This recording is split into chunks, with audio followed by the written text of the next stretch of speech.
نہ اختیاری رنگ میں ہوگا، نہ صفتی رنگ میں کوئی نبی آ سکتا، کوئی نبی نہیں آ سکتا۔ اگر عیسیٰ آئیں گے بھی تو امتی بن کے آئیں گے۔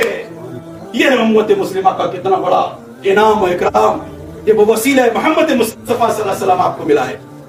یہ دے رہا انعام آپ کو اللہ تعالیٰ، یہ ہے نعمت جو مکمل کر دی گئی، اور یہ نعمت مکمل روحانی لحاظ کے ساتھ مکمل کر کے سرکار دو عالم صلی اللہ علیہ وسلم نے فرمایا، اور جب نزول ہوئی آیات الَّوْمَ أَكْمَلْتُ لَكُمْ دِينَكُمْ وَأَتْمَمْتُ عَلَيْكُمْ نِعْمَتِي، اب وہ کون سی نعمت؟ آپ کو اگر سلسلہ ولایت دیکھنا ہے، امامت دیکھنا ہے، رشد دیکھنا ہے، تصوف دیکھنا ہے، روحانیت دیکھنا ہے، تو ایک ہی در ہے، وہ در علی ہے۔ علی کی طرف جھکنا پڑے گا، بغیر اس کی مل ہی نہیں سکتا آپ کو۔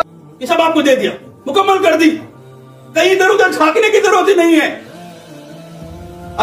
اگر ولی آئے گا، اگر غوث آئے گا، قطب آئے گا، عبدال آئے گا، اوتاد آئے گا، اگر وقت کا امام بھی آئے گا تو آل نبی میں آئے گا، آل نبی سے ادھر ادھر آ ہی نہیں سکتا۔ یہ ہے نعمت مکمل سرکار کی رسالت کے ساتھ۔